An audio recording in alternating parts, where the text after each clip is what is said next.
थाने की रिक्शा, चेहरे पे दाढ़ी, आंखों में चश्मा, हाय।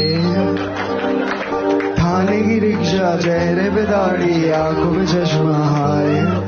एक झलक दिखलाए कभी गुवाहाटी में छुप जाए। मेरी नजर से तुम देखो गद्दार नजर वो आए। थाने की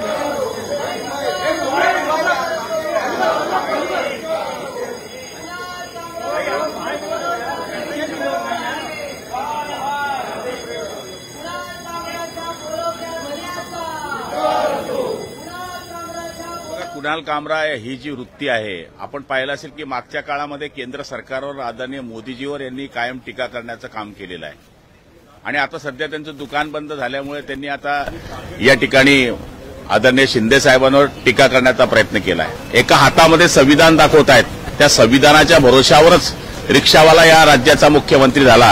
एक प्रकारे तो संविधानाचा अपमान ते या ठिकाणी करतायत। गरीब माणसाने मुख्यमंत्री होऊ नये अशा पद्धतीचं जर त्यांना वाटत असेल तर मला वाटतं हे निषेधार्ह बाब आहे आणि त्यांना वाटत असेल की मी बोलल्यानंतर काहीच होणार नाही तर कालच्या दिवशी शिवसैनिकांनी त्यांचा चमत्कार त्यांना दाखवलेला आहे। आमचे आमदार आदरणीय मुरलीभाई पटेल, मुरजीभाईंनी त्या ठिकाणी त्यांच्यावर गुन्हा सुद्धा दाखल केलेला आहे। या 2 दिवसामध्ये जर त्यांनी माफी मागितली नाही तर शिवसेनेच्या स्टाईलने त्यांच्या तोंडाला शिवसैनिक काळं फासतील, त्यांना फिरणं मुश्किल करून टाकतील असा आमचा त्यांना इशारा आहे।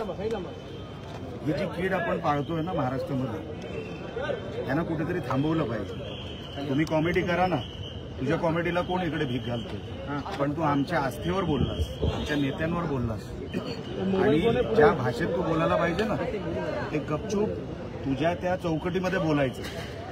नको ती भाषा वापरायची नाही, नको ते शब्द वापरायचे नाही आणि म्हणून मी सांगितलं जिथे दिसेल तिथे त्याला फटके घालतो। माहिती पाहिजे की महाराष्ट्राच्या जनतेने 2024 साली कोण गद्दार आहे आणि कोण खुद्दार आहे हे दाखवून दिलेलं आहे। कोणाकडे स्वर्गीय हिंदू हृदय सम्राट शिवसेना प्रमुख बाळासाहेब ठाकरे यांची विरासत गेली हे जनतेने ठरवलेलं आहे।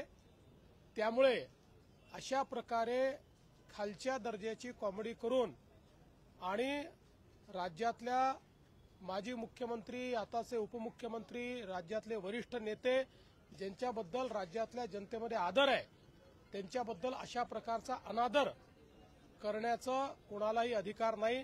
हे अत्यंत चुकीचं आहे। तुम्ही जरूर कॉमेडी करा, तुम्ही व्यंग करा, पण जर अपमानित करण्याचं काम जर कोणी करेल तर हे सहन केलं जाणार नाही। हे अतिशय चुकीचं आहे।